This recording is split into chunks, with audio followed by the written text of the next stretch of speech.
All right, good night once again. Can you guys see my screen?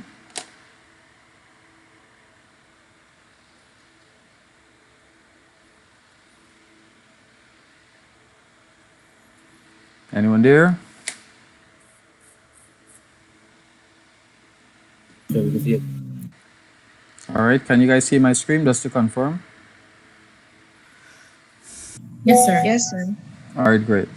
So, the previous recording, we covered a lot in terms of programming. We covered problem solving, program designing, and the final chapter on program implementation. This is just going to be a short chapter on programming, how to basically create a program in Pascal. And then we're going to move on to Webpage. Because this is just going to be a short run through here as to how to create a program basically in Pascal, as I said. So let's get started. So the programming language Pascal is used to teach introductory computer programming in many schools. This is because Pascal promotes a systematic, well-organized, and logical approach to learning programming. So this chapter shows the practical aspects of implementing the programs introduced in chapter 10.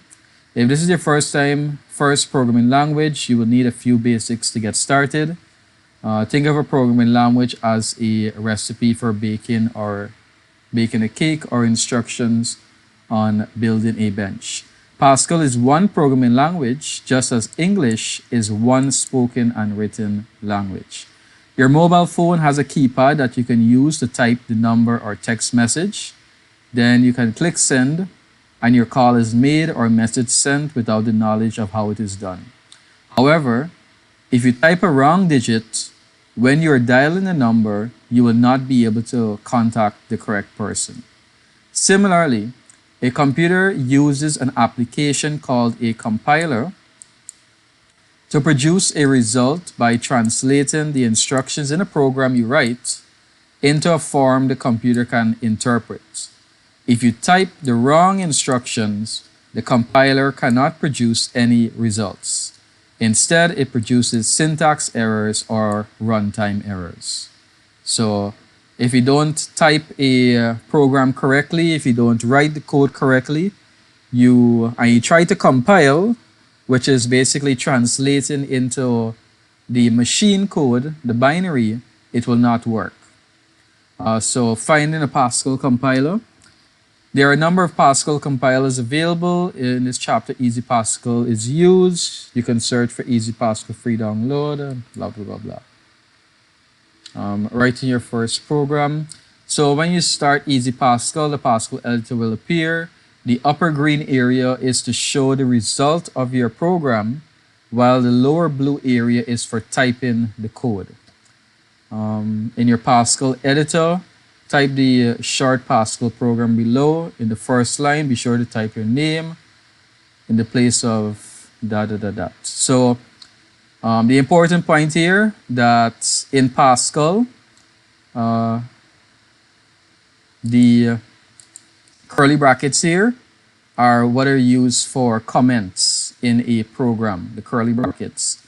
Whatever you place in those curly brackets, they'll be considered as comments, which are not a part of the programming code or the source code.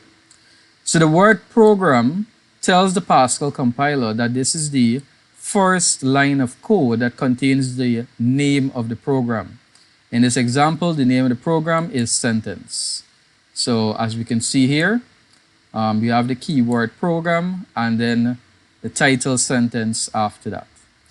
So the main section of a program starts at the word begin and finishes at end. Within this section, the specific instructions that need to be executed by the compiler are included to solve your programming problem. So from begin to end is basically the body of your program, begin to end. Notice that your first 4 lines of code, these are comments and are ignored by the Pascal compiler. So as I said, comments are ignored by the compiler. They're not translated.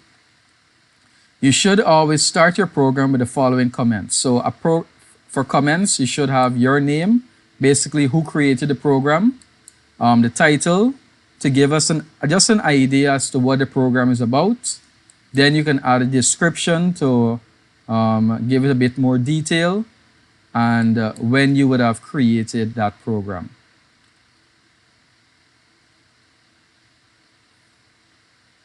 All right, that's just about saving the file.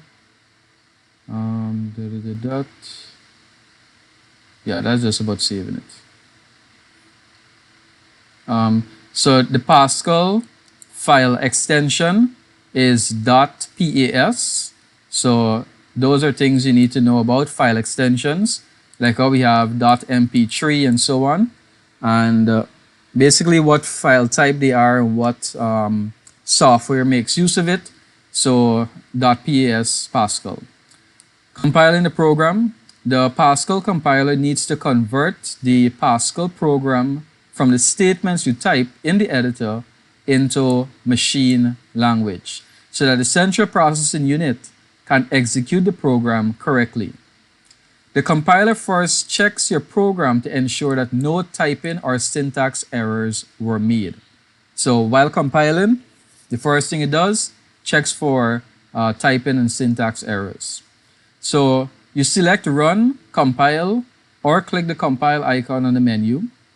If you typed everything correctly, the compiler will output a message, compile successful. So that means it successfully translated the source code into the machine code. Otherwise, an error message will be displayed also at the bottom of the screen, and a possible location of the error will be highlighted on a line of code. So at the bottom, you'll get some sort of error message or some sort of message indicating what is the status basically. Is it working? Is it not working? And in some cases, it will indicate to you where is the error basically. So in figure 11.5, the compiler has highlighted the line immediately below the error. The orange arrow shows where the error is located. So as you can see here, it highlighted the word begin. But in most cases where it highlights, it's usually the line before or something along that line. Either maybe if this word begin was out here, it could have been something before, but it's usually something before. But if you notice, there's nothing before here on the left-hand side. So the only thing before is the next line. So it's basically saying in the line before, at the bottom here, a semicolon is expected. So when compiling and removing errors, if you make multiple corrections and more errors appear, then you may not know which correction caused the additional error. Therefore, it is best to make corrections in this order. So you identify and correct each error individually. So you don't look for all the errors and then try to fix them. You try to fix one error at a time. So you fix an error, compile, see if that one is fixed, and it will tell you if it actually is fixed. It will not give you an error message for that particular space anymore. And it will basically move on to somewhere else. And that's how you would basically know that error was fixed. Running the program. So once you have no compilation errors, you can execute or run the program. So no errors, you can execute or run the program to see the results. From the run menu, select the run option and you'll see your results. So the structure of a Pascal program. So this is the general structure of a Pascal program. In the program header, you have that keyword program, and the word that follows that keyword program is the title of that program.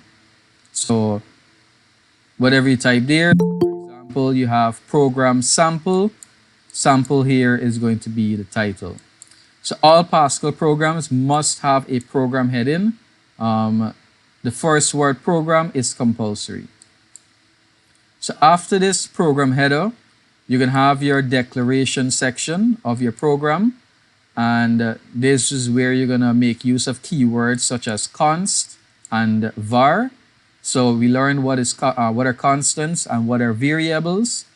So const is short for constant. You assign a value to a constant when you create it.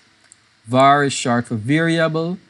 Before you can use a variable, you must first declare it. And that's an important point to note, that in the body of your program, when you start the statements, if, for instance, you put a variable called total, and this could be an exam question, a variable called total is in the body. But if it was not declared, like for instance, how test is declared as a real, then that total there is going to cause an error, because the system will not know what that variable or what that word is, because it was never declared as a variable. But in the exam, sometimes when they give you programming questions, they don't actually show that declaration section. So if they don't show any declaration section at all, it could mean that they just ignored it.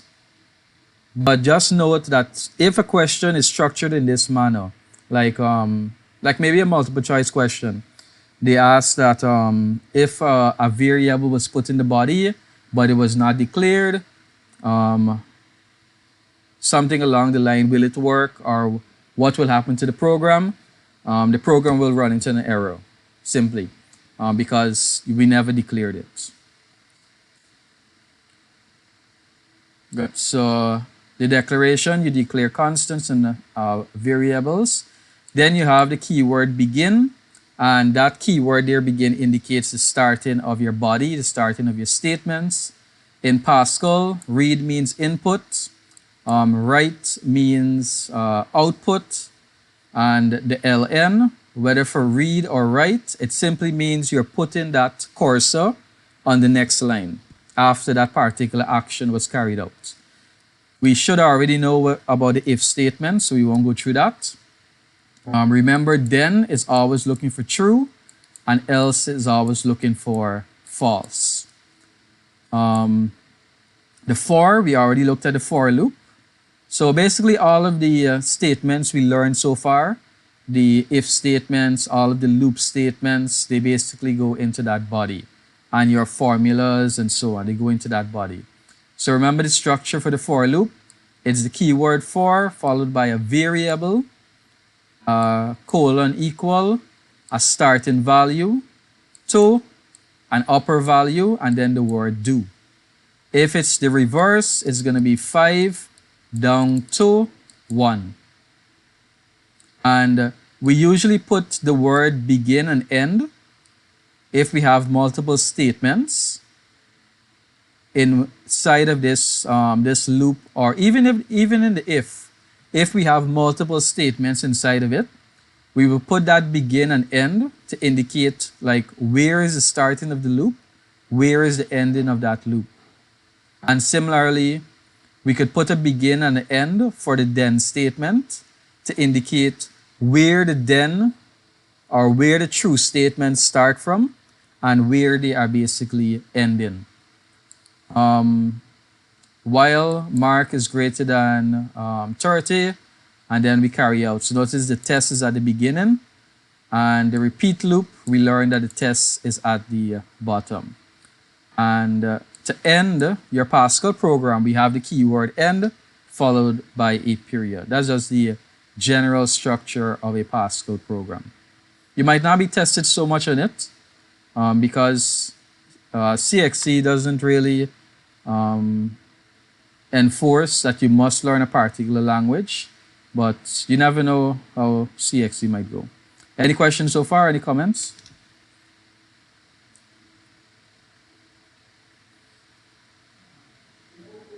All right, punctuation.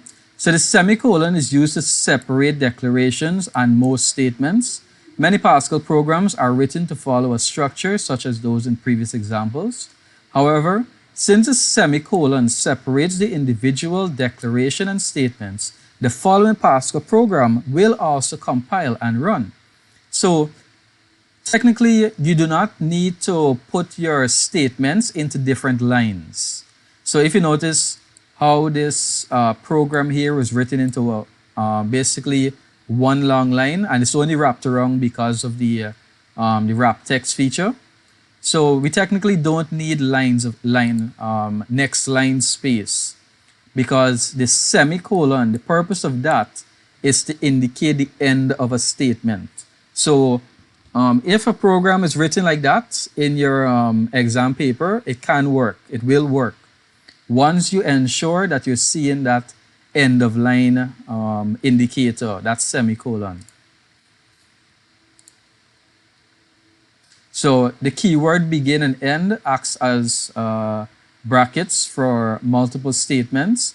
So there is no semicolon after begin, but usually after end to show the end of the statements. So you won't see, not all statements have semicolons. Like for example, this begin here, it won't have one because it's being used to indicate the start of a section. But as the paragraph mentioned, some of the end might have that semicolon to indicate the end of that section there. But this is generally the final statement, so that's why this would have a period at the end here. So there are some occasions when no semicolon is used after end. All right, we won't go through that. We should already know about that. If a semicolon is placed with the end, this will cause a syntax error for the if then else statement. I think this here, yeah, this continues with that program there up there. So this is just an example here. You have your if statement starting here and then indicating the true statement. Now you have the keyword begin to indicate that this is the starting of the true statement. So all of these here will run if the condition is true. But we're going to have this end here to indicate the end of that true statement. Now, if we put a semicolon here, it's actually going to break that connection between this if and the then and the else. So not all cases you need semicolon. So we don't need to put an end to the statement. Think of it that way. The semicolon is to indicate the end of a statement. But in this case, we don't need to end the statement because this end here is not the complete end. We still have to look at the else portion of it. So we still need that portion of the statements to be looked at. So till at the very end, notice here, that's where you're going to see your semicolon because that's the complete end of that statement. The if statement is basically one long statement. All right, so the last line of every Pascal program's code must end with end and a period. The full stop denotes the end of the program. Comments in curly brackets can, however, be written after this last statement. So basically, comments can go anywhere in your program. Statements in Pascal. Statement gives instructions to the computer. So those are the actions. Those are they tell the computer what to do basically.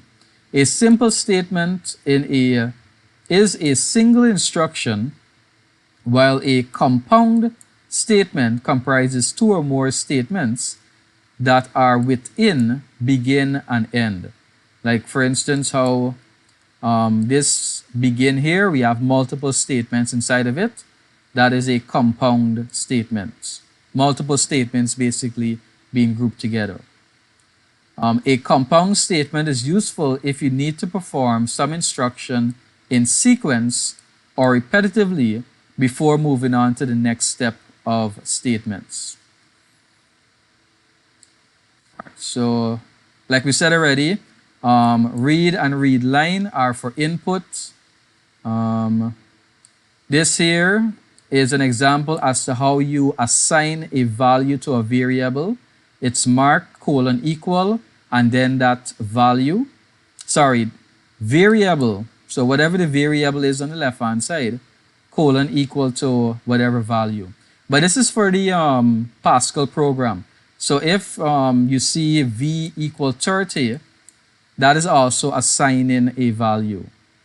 But if it's not for Pascal, this could be like for the algorithm, v equal 30, that is also assigning a value in the algorithm. But in Pascal, it's colon equal. So it does got to try to figure out whether the question is asking for Pascal programming or if it's asking about pseudocode or something. Then it can just be without a semicolon. So all of these write statements are basically for output, and compound statements, basically multiple statements, they go within that begin and end. And notice the end has a semicolon to indicate the end of all of those statements. Any questions? Any comments?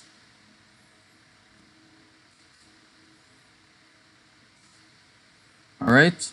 So sometimes the output of a Pascal program is just what you expected.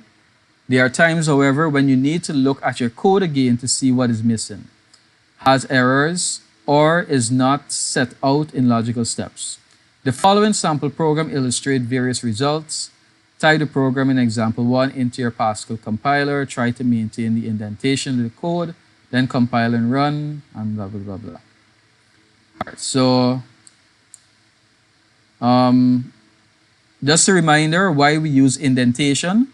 The indentation is basically to indicate what statements fall within a certain section. So these indented statements here basically indicate they're under this var keyword. These statements here basically indicate they're under the begin keyword. All right, so we should be familiar with all of these here. Num1, num2 is basically being declared as integer. So if you notice, two variables can go into the same line once they're separated by a comma, and once they're being declared as the same variable, it will work. This can work. This is one variable, this is another variable. Both are being declared as integer. This can work here. What else?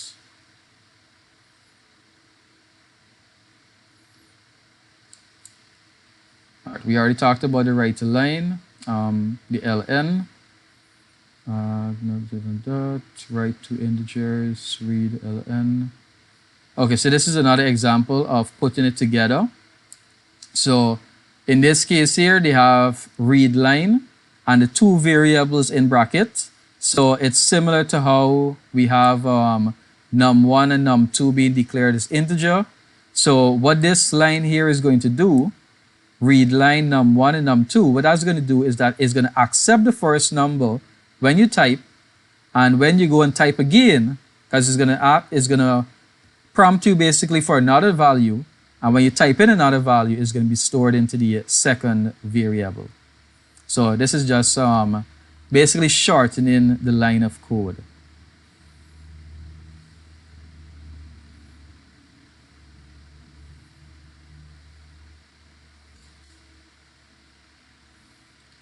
Let's see. So program header, title, var indicating variable, the variables int1, int2 result being declared as integer. We have our begin and end. Int1 is being initialized with 10. Int2 is being initialized with 2. Result, the calculation is on the right hand side, int1 variable divided by int2, and that value is going to be stored on the left hand into variable, and basically an output at the bottom here.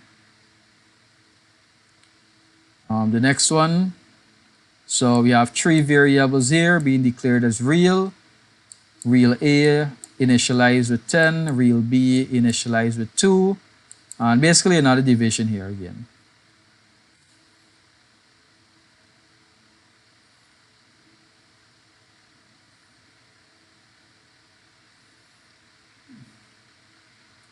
And so let me see.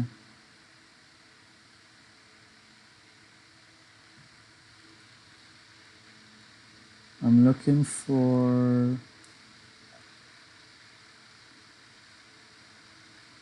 but it's not telling me apply the feature to produce more user-friendly variable. So if you notice, when you do division in Pascal, it's going to give you basically a lot of decimal places, and you need to format that output. And the formatting of the output, if you guys can remember from your SBA, looks something like this here.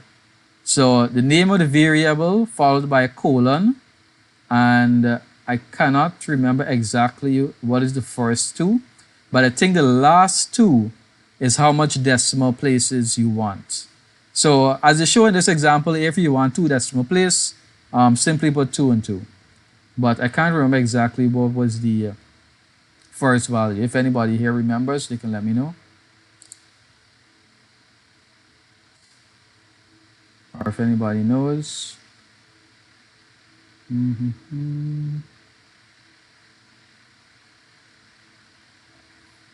Moving on. Yeah, so that's basically it for programming. So if you guys stick around, if anybody with any questions on programming, if no questions on programming, we are going to go to web page design and start a revision on that. Where's the chapter?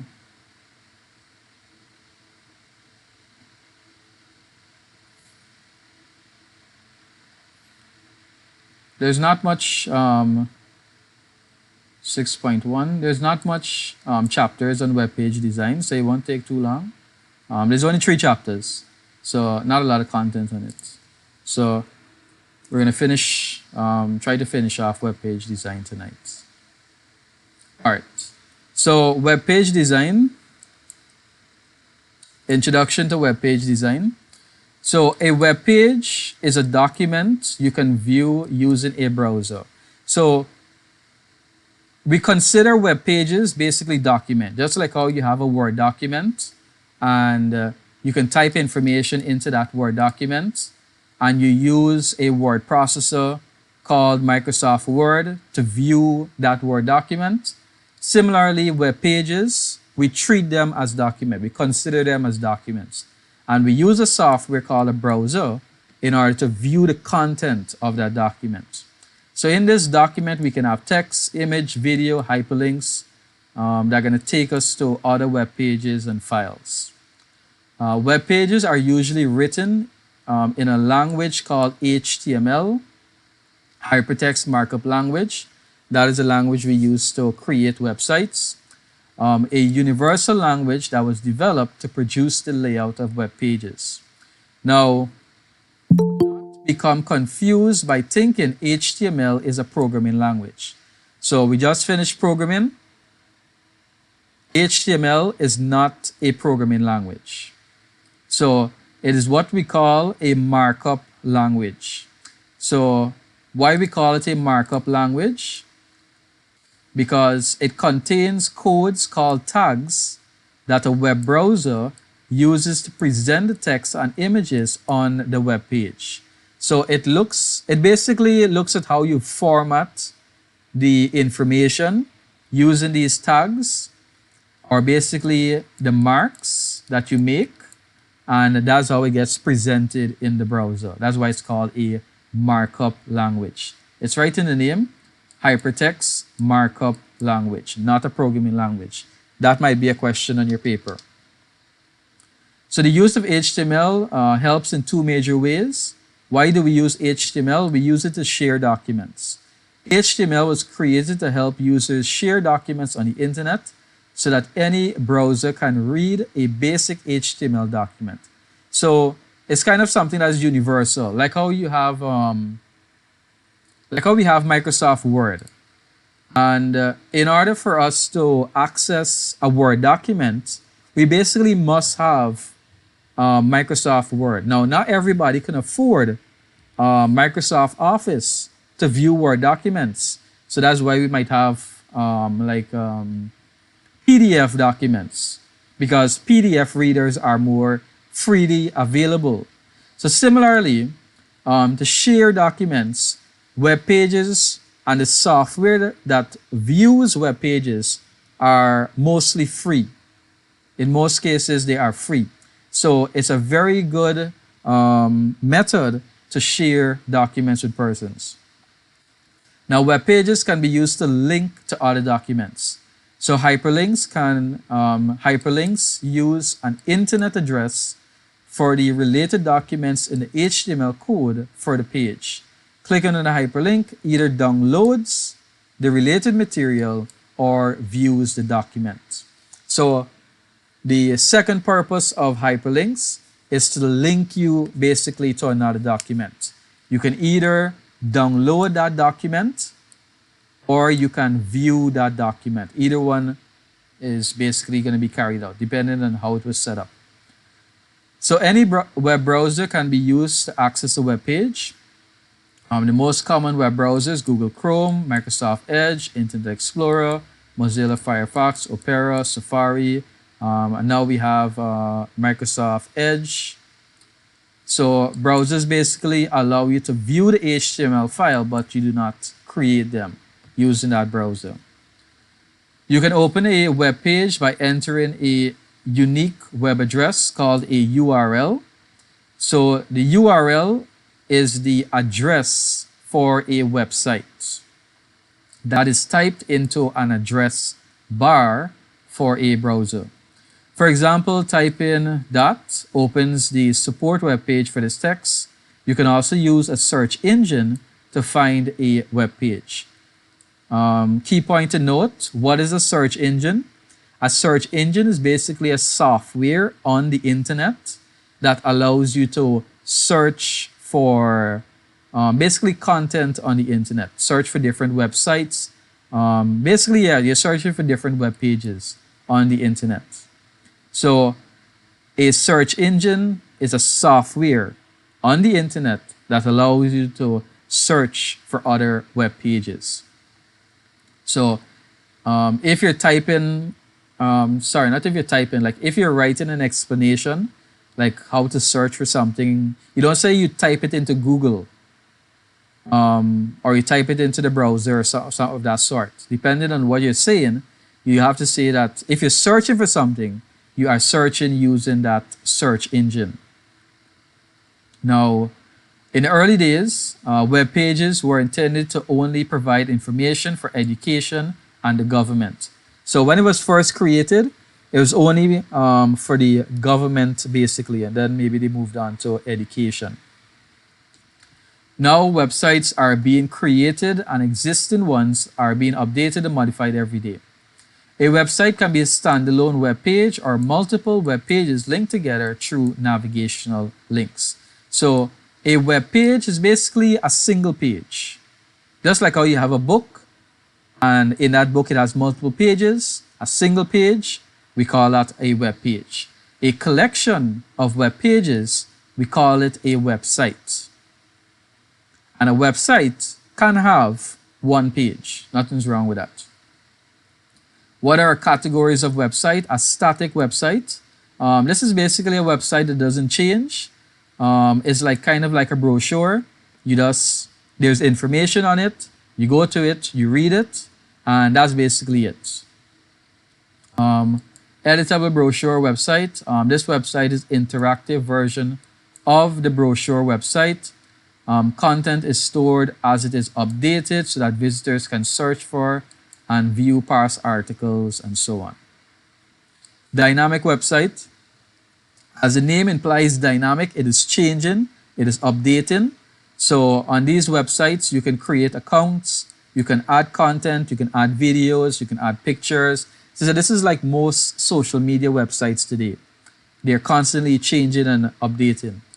E-commerce websites, those are websites that you do online transactions, shopping and so on, having online payment. A web application. A web application is like how we use Canva through our browser. that is basically an example of web application. The software is used on the internet. It's used basically through the browser. So instead of actually downloading a dedicated application to run this particular software, it can be done through basically a browser. Now, some web applications might have a dedicated application, like for example, Twitter Lite, Facebook Lite, WhatsApp Lite, and so on. But basically, all the activities are done through a browser, or basically everything is done being used the internet, through the internet. So websites are popular because they cater to all types of audience for education, entertainment, sports, international purposes. Knowing the purpose of a website therefore sets the tone for its content and organization. Creating a website that is formal or informal reflects a seriousness or carefree impression that visitors will use to decide if they continue to browse the web page. So these are some other categories of websites that we have. We have entertainment website, that's straightforward. This is where you can go and access video, graphics, live stream, and so on, like YouTube, Netflix, and so on.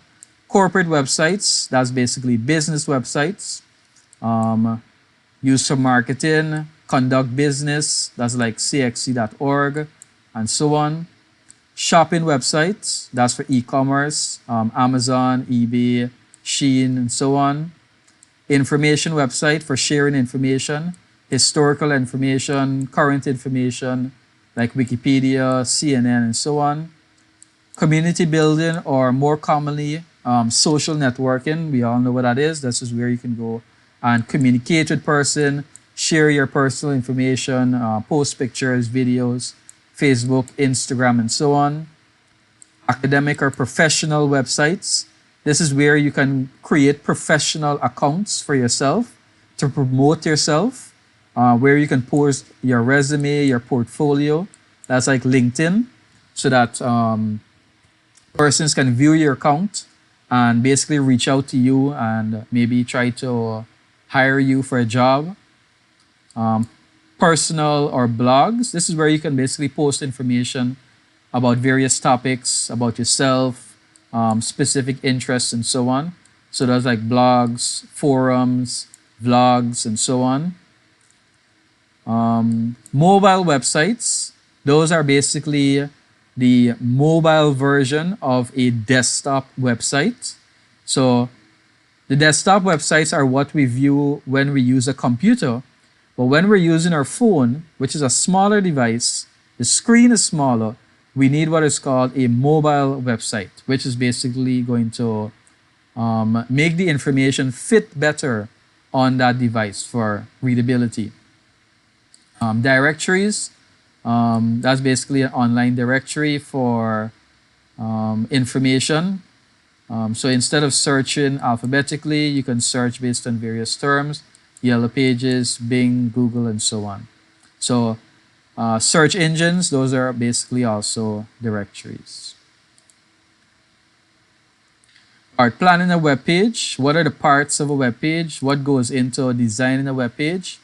So you first start to design the purpose of a website. So you got to know, when you're designing a website, what is the purpose of a website? What is it going to be created for? So is it for teenagers? So you can basically ask, who are your target audience? Is it teenagers? Is it adults? Is it working men, working women? Is it elderly persons? Who are you targeting? What is the purpose of your website? And that's how you'll know what content, what style, what design you'll basically be using. What will you use your website for? So this determines what content you're going to put on your web pages, how it will be organized, and how the pages are linked. So the content. It is very important that the message of your website is presented in a manner that captures the attention of those who visit it. The initial screen should attract visitors' interest so that they want to browse your site.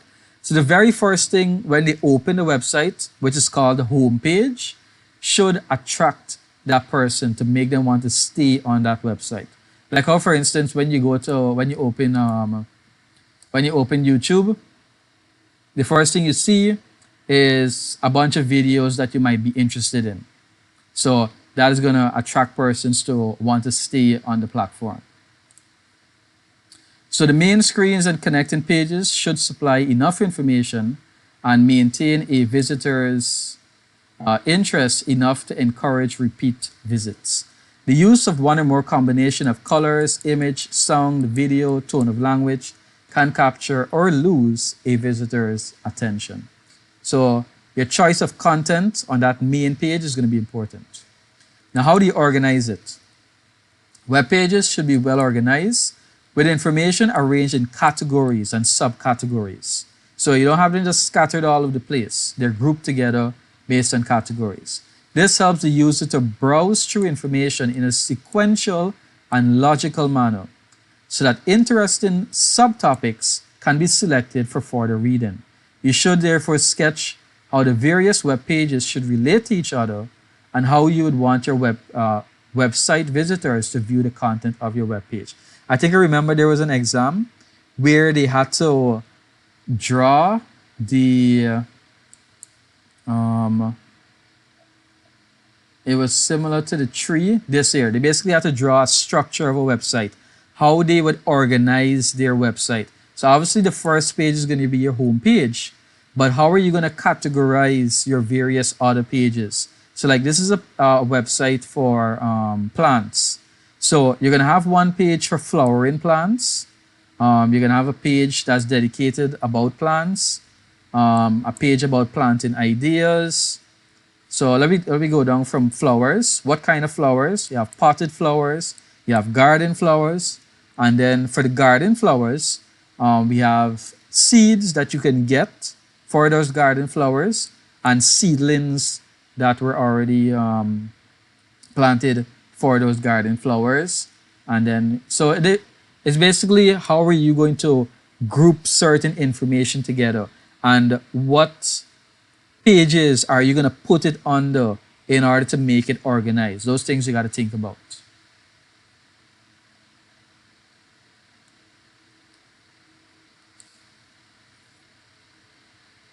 So you should therefore sketch how the various pages relate to each other and how you would want your website visitors to view the content on each page.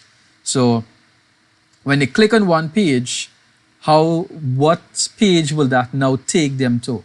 You got to know how those pages are going to be linked to each other. Navigation. So navigational links can include pull down and pop-up menus or hyperlinks to other pages or documents. So navigation, how are you going to move around the website? Any visitor to a website should be able to move through the main categories or pages in a logical manner or go directly to an area of interest. So how do they go directly to an area of interest? What they're going to have, I like to use the Ministry of Education webpage. What all websites have is basically a navigational header section. There's a more technical name. As we go through, we're going to get that name. This section here is going to be on all pages. So as the person goes through the various pages of the document, the various pages of the website, notice even though I clicked on another page, these headings, these navigational links are still here so that they can take me to basically main parts of the website. So that's how a person can go directly to an area of interest. Or even using a search bar, that could also be useful. Now hyperlinks are used to connect web pages to other web pages or locations within the same page. So take note of that. A hyperlink can take you to a completely different web page, or it can take you to another location in the same web page. Or it can take you to an external document, maybe download a document, view a document You know, like sometimes when you click on a link, it opens a PDF document or downloads a document. That can happen here.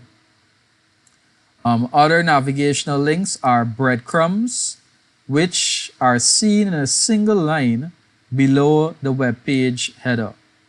Breadcrumbs show the path a visitor would have taken to access the current page, with each one being a subcategory of the one before it. An example of a breadcrumb or breadcrumb trail is this here. So breadcrumb trails are basically the paths that a person is going to take to get to their destination. What pages they have to basically go through to get to a certain location. So like for example, this flowers page here. If we look back at the diagram, or it doesn't match up to this one here. But if we look at this diagram here, to get to our seedlings page, we first have to go to our home page. And then the next step is to click on the flowers page. And then the next step is to go to the garden. And then the next step is to go to the seeds. That's our breadcrumb trail there. Now, we don't mean that you have to go through all of these pages. What we simply mean is that the system or the trail, the path, that even if you do somehow click on this seeds page here, the path is going to be what you're seeing here, this line here.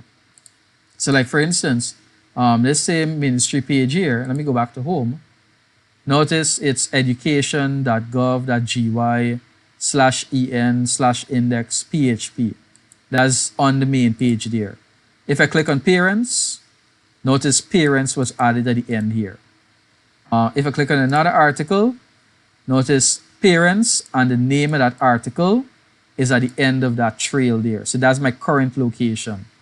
Let me click on something else. So notice another path here. So from here to here, this is the main website. And then this here is indicating I went on to the parent section. This slash, this / here was differentiating the section. Then after the parent section, I went into information parents section. And then I went on to roles of schools welfare officers section.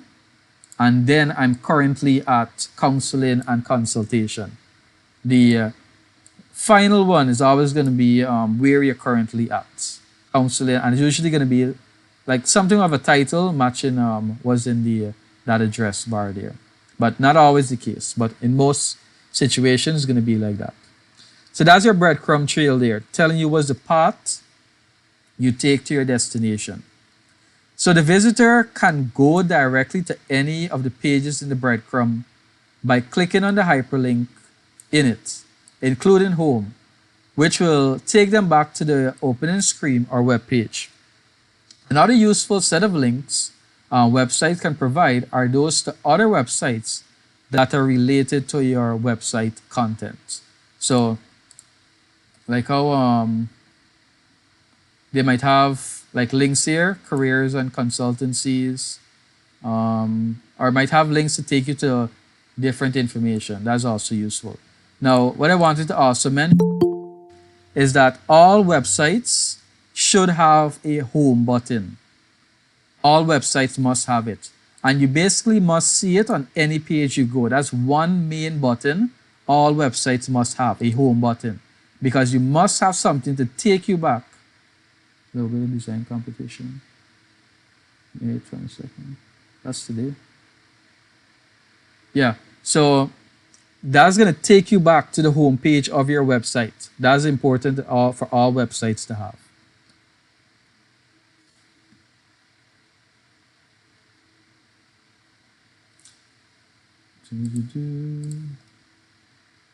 All right, since we're on that there, URL, let me just look at the parts of a URL. Same time, parts of a URL as a refresher.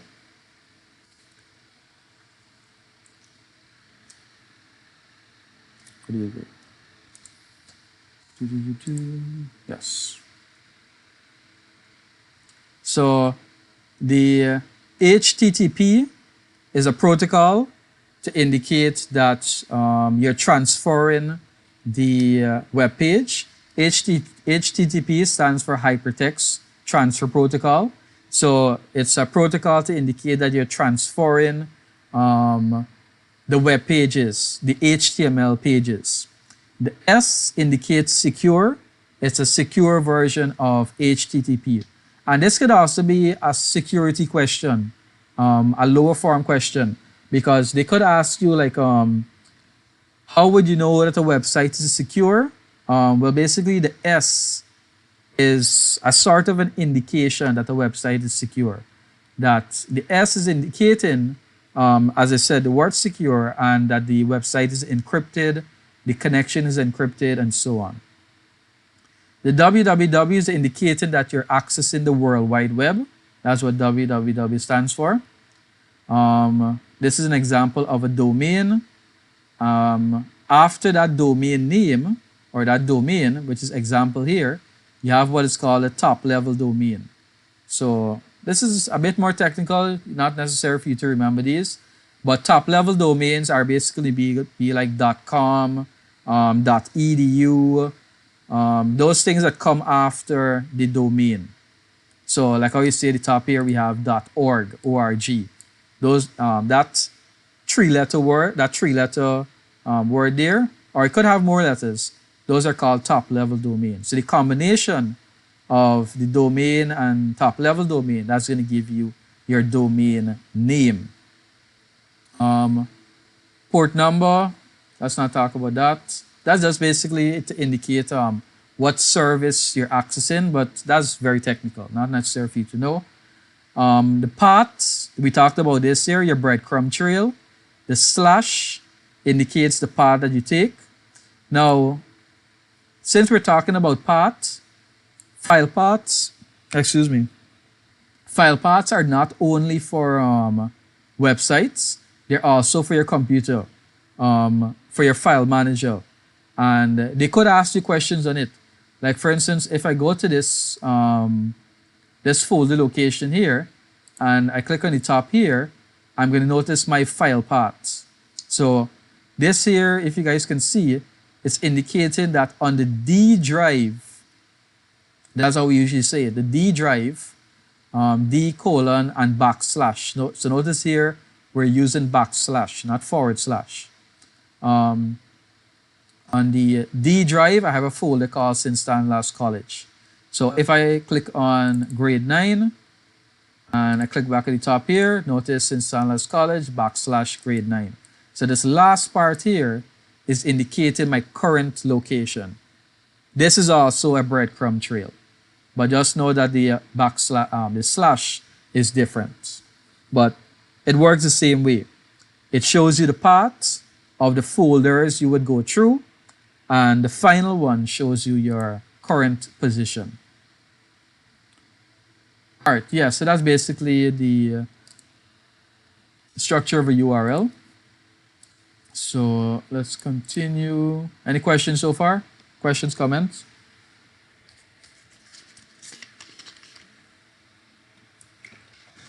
So how does the economy affect a website? So you should be aware of a number of web pages a visitor must view before seeing the page of interest. Also, not all users have the same internet connection. So modem speed for dial-up customers may increase the time taken to view a page that has many images or videos. So websites aimed at or optimized for mobile devices also take this loading time issue into consideration. So remember we said that a web page is a document. So basically when you open a website, to view this document, it has to download all of the information. So if you notice, it's taking a bit of a time to load because it has to download all of that information there. So if your internet is not fast enough, it's not going to be able to download the information fast enough. And that can affect certain person's internet. Like if a person is poor, then obviously he won't have high-speed internet. He might only be able to afford dial-up. And what is the speed of dial-up? I think it's 56 kilobits. Yeah, 56 kilobits per second. That is the speed of dial-up. So if this is all a person can afford, it might not be, definitely won't be enough for them to open maybe the home page for YouTube because of all of this information here that they have to load. So the economy, what are we talking about? How well off a person is, what internet they can afford, what device they can afford. That can affect what web pages they can access. So the speed of the internet, because they have to download that information to their computer, that can affect how they use websites, what they can and cannot use. Security. A website should have ample security features to assure confidence if users are providing sensitive data, such as credit card and personal information. These security features should include measures to prevent hackers, viruses from compromising the integrity of data, information, and hardware. So we know we put a lot of sensitive information on the internet. We put all of our all of our personal information in social media accounts.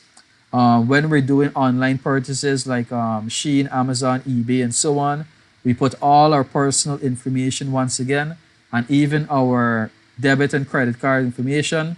These sensitive information can be taken and misused by persons. So it's important that the website itself put security measures in place so that they can protect all of this data. Now, any questions from that chapter? All right. How do we design a web page? How do we design a web page? What are the parts of a web page? As you start to design, you need to think about who will be interested in your web pages and consider the layout and links to other pages. Remember that every web page is different, but most have certain features that are common in all web pages. There are many online website builders that offer free design features or templates that users spend less time with formatting and more time focusing on content. So this is a general layout of what a website is going to look like. It's going to have a header section, a footer, left sidebar, right sidebar, and the content in the center. So note, not all website is going to look like this, but this is a general layout that websites can follow. What is going to be in the header? The header is going to display the name of the website, web pages, basically links to web pages, blog name, logo, company name, and so on. The name is usually placed at the top left corner of the web page. Header also provides a short statement or phrase that explains the purpose of the web page. If you're on a web page that is not the main page, clicking on the header takes the user back to the main page. So remember I said all web pages must have a home button, but they also set the logo as a home button. So most websites would do this here. They would take this header. So this is an example here once again of a header. Notice the logo, the name of the organization, information at the bottom indicating what they're about, links and so on. And clicking on the logo takes you to the home page.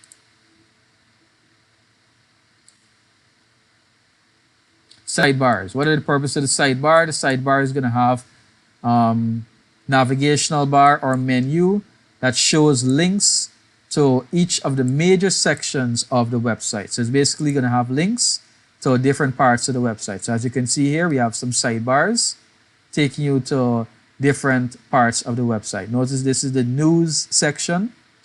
Over here we have procurement notices, quote of the week, those kind of things. Now those things can be found at the top here. So notice when I click on more, it has newsletters. On the media has news and events. So the links are up here, but it could be a decide here to maybe give a more visual impact as the person is scrolling through. Content area. This is going to be the main area. So It contains the most important paragraphs, images of the website. The information that you place here should attract the visitor into reading more and staying on the website. If you notice, with their website, this content area, if you notice, they're constantly flashing posters and information so that you can read. So it's trying to capture at least somebody's attention with all of these images that going across the screen. And if you notice, they're bright colors, they're standing out. So use of images and so on. So you're trying to capture person's attention. The footer, what goes in the footer? Any other information that is important is going to be included there. It should include, it's going to include how recently the content was placed there. So basically when last it was updated, maybe 2003, 2022. Any contact information, copyright and legal privacy notices. So we can scroll along to the bottom and look at their footer. So notice Ministry of Education Guyana, copyright 2021. So the last time this website was basically updated, 2021. But it not necessarily the content. Could be basically a design, but it should, this here should indicate like last updated also in terms of content. That year is supposed to also indicate that. But notice additional information, additional links, contact information, about us information, those usually go in the footer area. I notice the legal remarks, all rights reserved, all that go into that footer area. Web page content. You should really create a web page based on a topic that you know something about. If this is the first web page you have created, do not make it too large and ambiguous. Some ideas for web pages could include advertising a trade, business such as hairdressing, landscaping, music production. A simple structure will be sufficient to develop your skills at preparing information for displaying and building the site. Sketch a plan of the website structure to get an idea of what you want to share.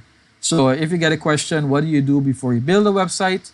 You must sketch a plan of that website. Sketch the layout of that website. You can also visit each of the recommended website builders in the syllabus. Each one provides sample of online stores, blogs, businesses, and personal websites. So the website builders, those are websites that allow you to build websites. So those are going to be like Wix, Weebly, Google Sites, and so on.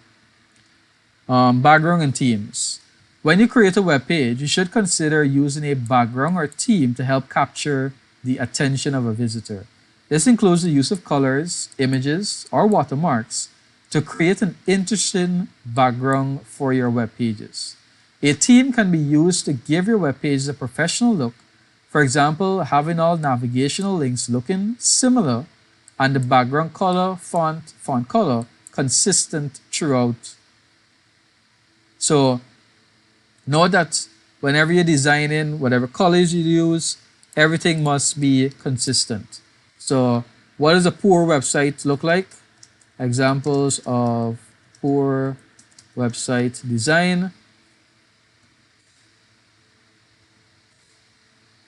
So we try not to be chaotic. We try not to use a variety of textures and designs and styles and so on. Yes, they're fancy, but we want to use one standard theme. We know some of us might like the rainbow, but it can affect the readability, not a person's feelings, their readability. It can affect the readability of the information, making it hard to read for some persons. So we try to avoid that. Basically, the rule is that we want to ensure all persons can read the content clearly, they don't damage their eyes or anything of that sort. So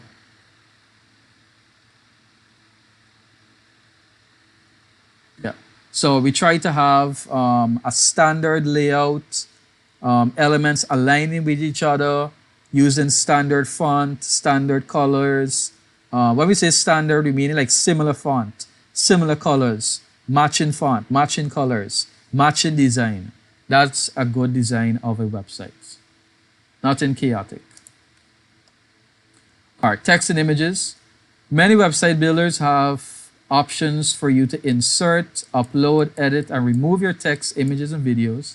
Images and videos can be embedded among the text, or the text can flow around the image. What does embedded mean? Embedded means that you can put something within something. So when they say you can embed videos and images, it means that you can put it inside of the web page. Or we can also do, you can also do what is called embedding a link into a picture, so that when the person clicks on the picture, it takes them to another location. That's like what the logo is basically doing here. When you click on it, it takes you back to the home page. So you basically embed that link into that image. So if you create simple web pages using Microsoft Word, yes, so that is correct. You can use Microsoft Word to create a web page, so please take note of that.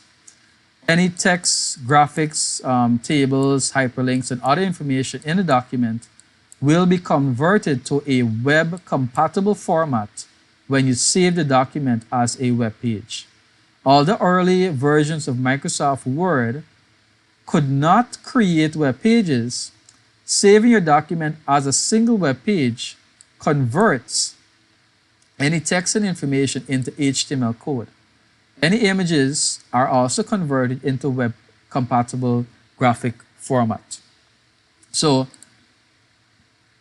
just to show you an example, just in case they might ask you anything along this line, it's very simple.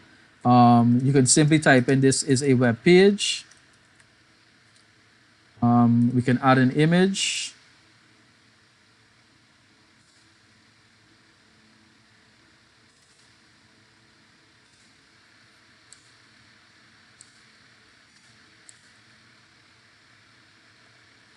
And how do we use Microsoft Word now to create a web page? You go to File, you go to Save As, and you basically have to save the document as a HTML file. So that is going to be webpage.html. So we select that file format, we pick our location, and we select Save. Saving this webpage.html in the format of webpage filtered. Will remove, no. I think I clicked the wrong one, did I? Yeah, I clicked on the wrong one. So webpage.html, save, good. So if you notice, it actually changed the view. The bottom right is actually a web layout view that you can view how the information will be shared. Viewed on a web page. So if I center this and then center that, and I'm going to save this here, close this document, browse to my desktop, and try to find the website. Did I save it? Did I not save it?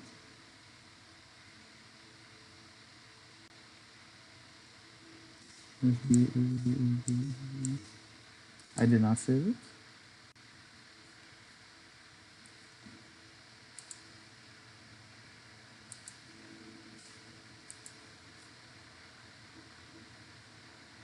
Oh, it was saved in documents. Saved as what? Okay, good. So,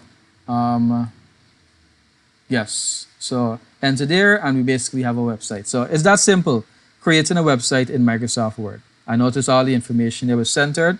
So just to give you a point of reference, if you open that same document in Word, and I left align all of this here, and I save it, close my document, and I refresh, notice everything was left aligned there also. It's that simple to create a website in Microsoft Word.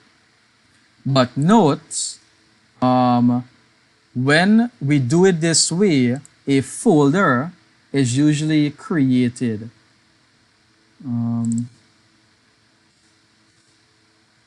What is happening?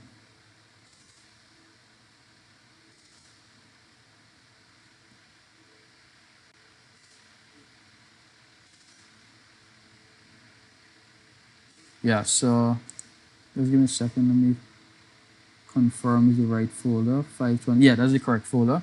So this web page underscore files. So when you design web pages, there's usually the HTML file. This is why I wanted to save it on the home page.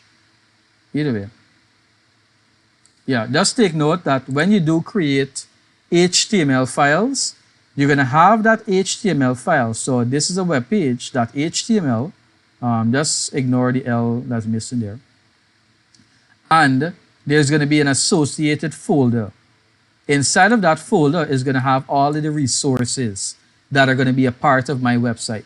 So if you notice these two images here, when I open it, it's actually the image that I placed in that website. So I'm going to leave this folder here open. I'm just going to quickly try to add another image. Let me see where I can pull the image quickly from. Yeah, so add another image. That didn't work. Where the images go? Right click on that, copy that. Where's paste? Oh, there's the wrong thing. Paste. Good. So you have another image there. Save this here. Close that.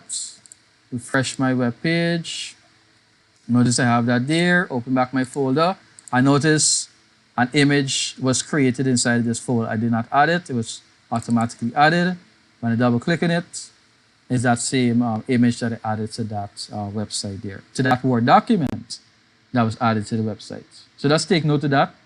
When you do create a website manually, not using a website builder, when you use it, this is for both manual method and Word. We would have a folder that has all the resources inside of it, all of the images, music files, video files, everything would be inside of this folder here. All right, so that was just some additional information there. Let's go back to the textbook. So hyperlinks and bookmarks. What's the difference between the two? Hyperlinks and bookmarks can add structure, organization, navigational functionality to your web page. Visitors to a website use hyperlinks to move from web page to web page. A hyperlink can be an icon. So like, for example, like the Ministry of Education logo. It could be an image. It can be a word that automatically opens another file or document for viewing. So what are some things hyperlinks can do? It can direct you to another website, another web page. It can open a file, direct you to another file or to a certain document. It can take you to another position on the same web page. Now this is usually what's called a bookmark. So like how we just add bookmarks to a particular page, technically bookmarks can also be added to certain parts of that page. And it can open an email also. So those are some of the uses of hyperlinks. Any questions from anyone so far? So remember, hyperlinks are usually blue text on the line. So you should therefore have a table of contents, navigational area, or home area to allow visitors to use hyperlinks to select specific areas of interest. Hyperlinks can be created in Word and function the same as they would as on an actual web page.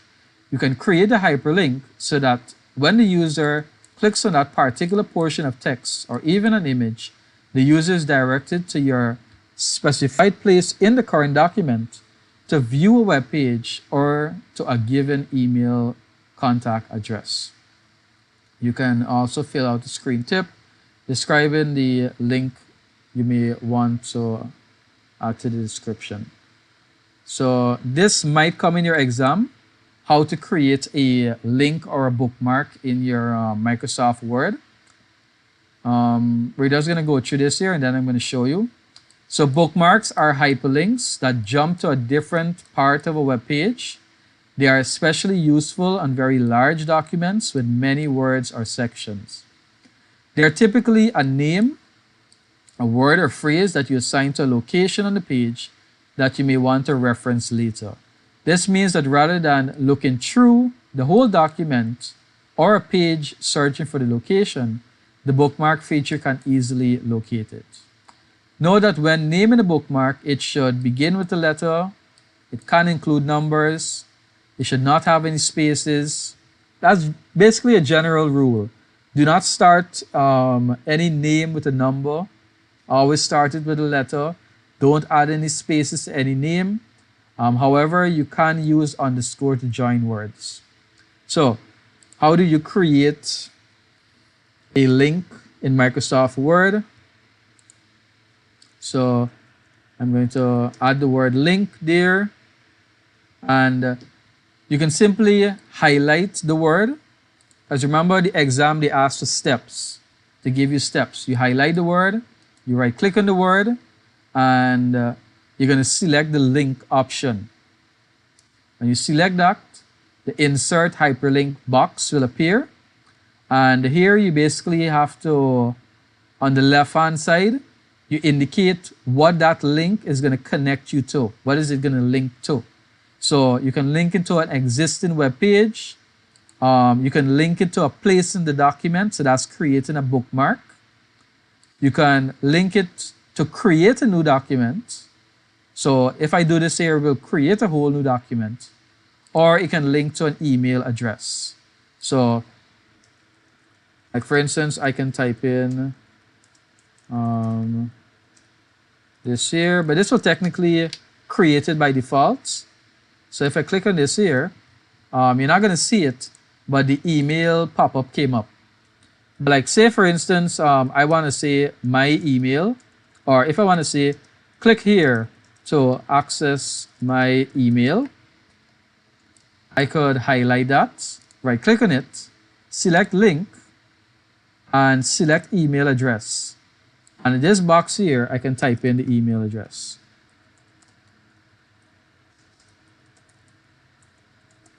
Select OK, and that is now a hyperlink. So when I click on this here, it's going to take me to that email address. So notice when I hover over it, it's showing me what it's going to actually take me to. And note also, when you're accessing a hyperlink in Microsoft Word, the key combination, or to access it, is that you have to hold Control and click on that link. So that is how you add a hyperlink. So the rest is virtually straightforward. You click, you highlight, select link. If you want a website, you select the very first option, and I can type in www.google.com, select OK. So when I click on this here, it's going to open a link to google.com.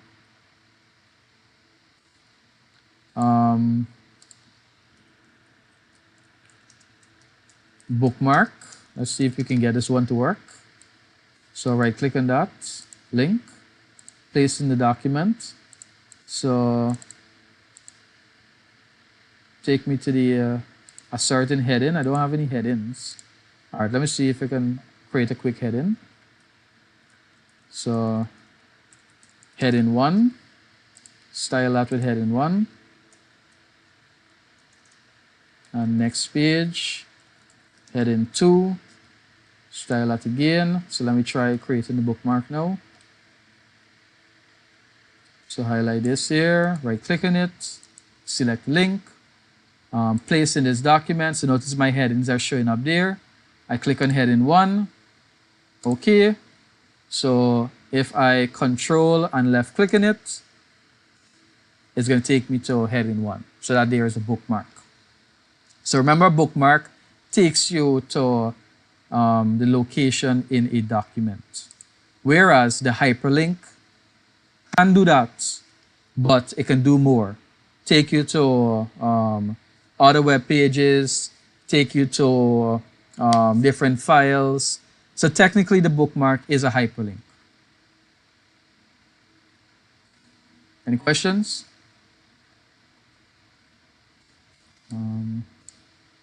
Not translates.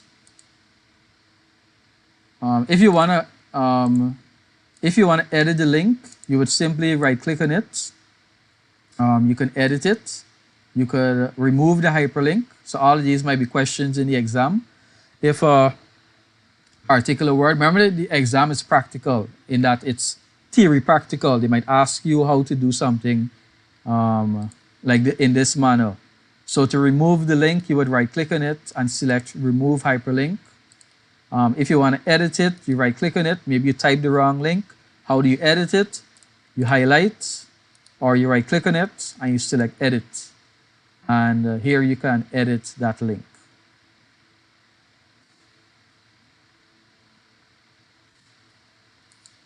What else can we do? Yeah.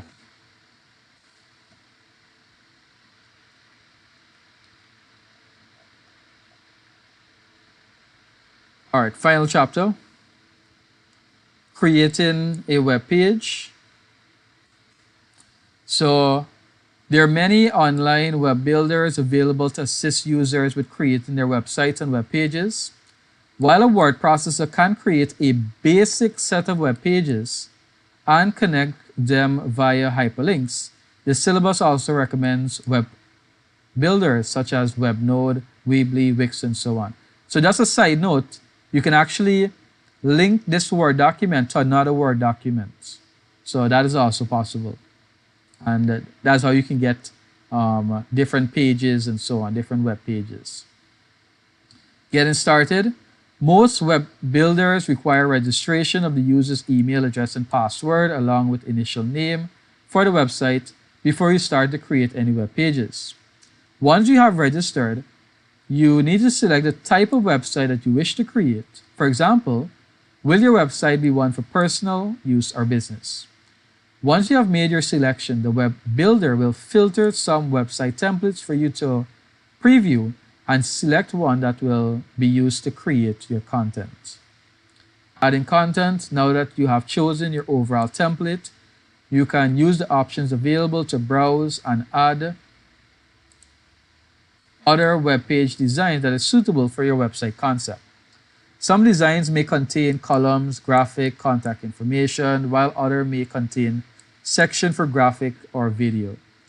The sample designs contain random text and pictures for you to preview your web page. However, the web builder also includes option to change font, size, alignment, add your own graphic, picture, video, edit the background color, upload images, and so on. You can add features. So this is a benefit of website builders. You can do all of those things with the use of a template and so on. But the additional benefit is the additional features because you can integrate Google Maps to navigate to the location of your business. You can have a contact form. You can have a subscription page. Those are possible with online website builders. If you're not sure of the order or layout of your web page, most web builders allow you to rearrange them using drag and drop options. Lastly, there are options to add a logo, special slogans, social media icons to personalize your website. Finalizing your web pages. Before publishing your web page on the internet, you should preview the checklist to test your website. So you're finished designing. How do we check our website to ensure it is working? Well, make sure that all the headings, the links, the images, the font colors, and so on complement the purpose of your website and are not too dark and they're not too small when you preview them. So basically everything must be clear and readable. Click on each hyperlink to ensure that they're working. They take you to the correct location. Check that any animation, video, or sound is working.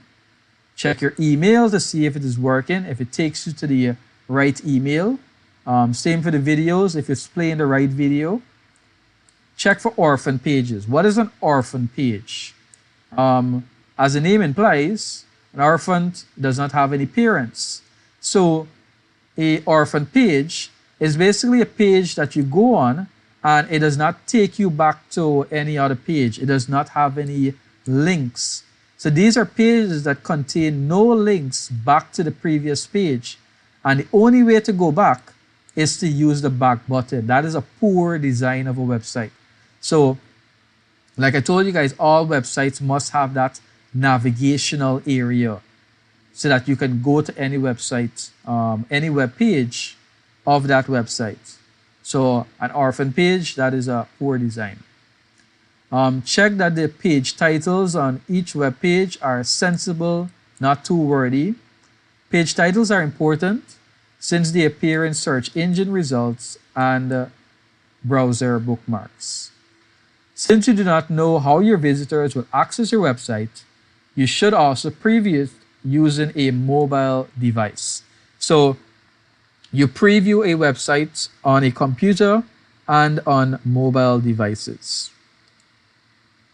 Can you view the content easily? Is the design suitable for small viewing window? Once you're satisfied that all links and web pages are functioning, you're ready to publish your website. So if you notice, you're finished designing, you're finished previewing, everything is working, you must publish a website before it is accessible to persons. Most website builders use a single click to publish your website. However, you can continue to update content and features as necessary. So, can you update a website after it's published? Yes, you can make changes even while it is published.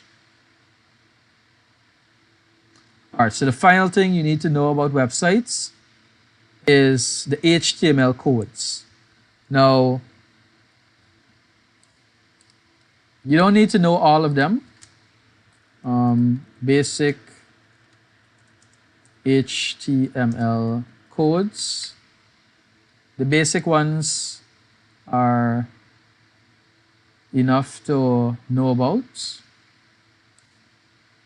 So remember we said that a website is created using HTML, hypertext markup language.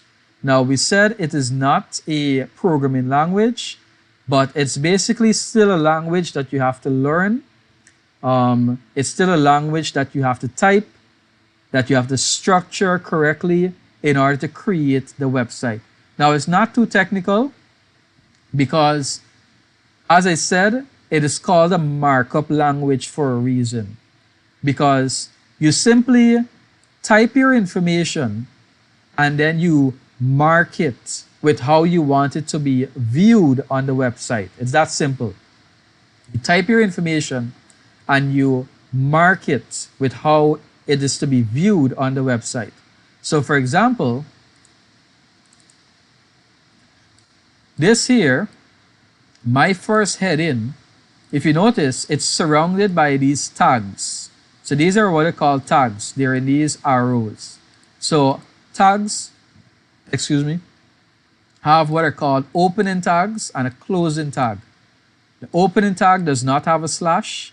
The closing tag is the one that has the /. So it basically indicates where that marking is starting, where that marking is ending. That's all it is doing. So it is surrounding this phrase here, my first heading, to indicate that I want to mark it as a heading. H1 is the tag for heading 1, basically indicating mark it as a heading. So if I select this here, notice the difference here on the right hand side. This here is much larger. Notice what's going to happen if I take it out of that heading tag. I'm going to copy this here and put it above it by itself. So notice nothing is surrounding my first heading here. If I run this here, notice it just types it by itself here. So you can simply just type inside of the HTML coding And that information will appear. But when you want to style it, when you want to format it, this is where the tags are going to come into play. And memorizing some of these tags is going to be helpful.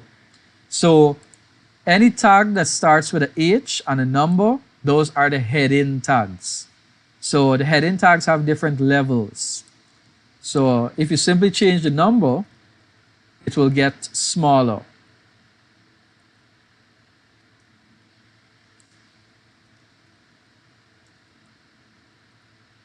I think it goes up to H7. So notice it gets smaller there. So those are called the heading tags. So when you want to create a heading in the document, it's surrounded by that. When you want to create a paragraph, it's surrounded by what is called the paragraph tags. And it's a bit easy to remember because P for paragraph, H for heading. So surrounded by that paragraph tag there to tell the system that, look, this is a paragraph. Now, at the very top here, this is not all tags need a closing tag. So like how we have H1 at the beginning here, and then we have a slash H1 that's opening and close. Not all need a closing. Some are self-closing. They don't need a closing tag. So this tag at the top here is basically indicating that the document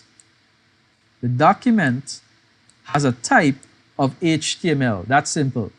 It's telling the system that this is an HTML document, to treat it as an HTML document, to basically allow it to be viewed in a browser. Now, we have an HTML tag here once again to indicate that whatever is in this section here is part of the HTML code. And this is a part of the main body of that coding. What other tags do you need to know about? So the doc type declaration represents the document type and helps browsers to display web pages correctly.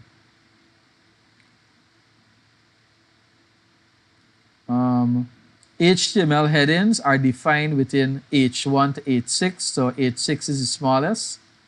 H1 defines the most important heading. H6 defines the least important heading. So that's like heading levels. Paragraph. HTML paragraphs are defined with the P tag. So as you see here. Hyperlinks. How do you create a hyperlink using HTML code? HTML links are defined with the A tag. So A is for hyperlink. Now, notice this here. Are they missing?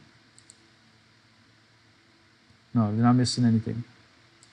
So, arrow A, href, followed by an equal, and basically the link.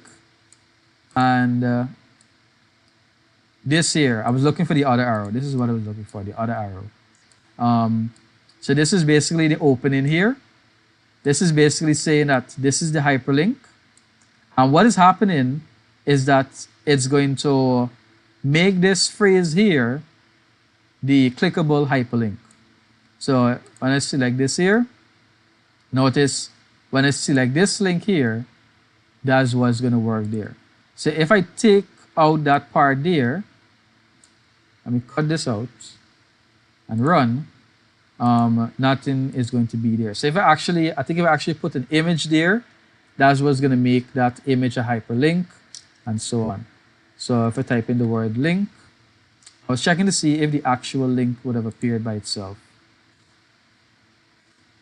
Or if I can, I was just trying to see something else. I'm going to send this website here so that you guys can also run through it and try it for yourself. The link's destination is specified in the href attribute. Attributes are used to provide additional information about HTML elements. If you want to add an image to the HTML, so HTML images are defined with the IMG. So this is going to be easy to remember, IMG tag, but it also has a source attribute, src, source, to indicate where that file is located. alt is to give it an alternative name, and width and height is to give basically the size of that image.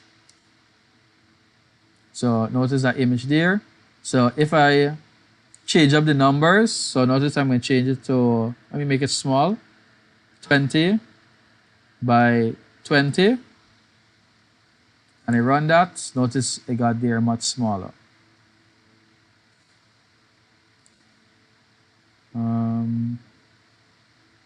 Let me just run through this here.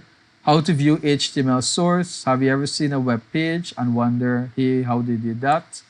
View HTML source code. Right click in an HTML page, or this is basically just saying to view the code. You right click and select this here. So this is actually the HTML code for the current page I'm looking at. All of this here. All of this here in the background is what is being used for this web page here. So let's see. Yeah, that's basically it for that. Basic HTML codes. Let me send this before I forget.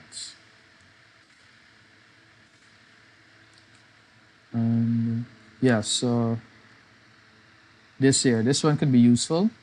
So HTML, this is used to indicate that it's a HTML document. Head for indicating the header of the document. Title for title, body for body. This here delimits the level of the heading. B for bold, I for italic, center for center. Yeah, P for paragraph, IMG for image, A for hyperlink. Those are basically the most common ones you would need to remember.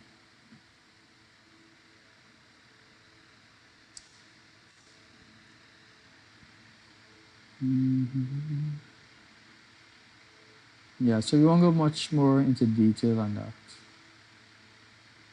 because they won't question it too much. Just like I said, just remember that the tags are what we use to format the information. Tags, some tags have opening, some tags have closing, so that is necessary to indicate the format, but not all require closing tag. Like for example, the image one. Let me just quickly look at the image one. The image tag. So notice the image tag. If you look at the arrow, so this here is a self-closing tag. It doesn't have another tag to close itself. So it's img source equal to whatever the source is, alternative name and size. But notice there's an arrow here. Notice there's no /. So a self-closing tag. Doesn't need any closing tag. All right, so that brings us to an end on web page, our coverage of web page. Any questions?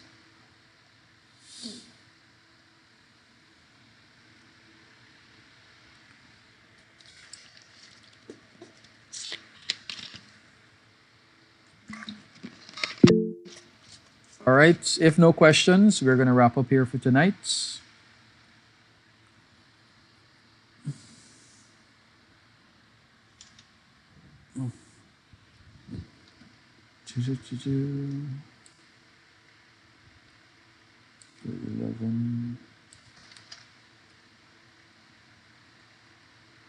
Send out that, and the image that it was downloaded.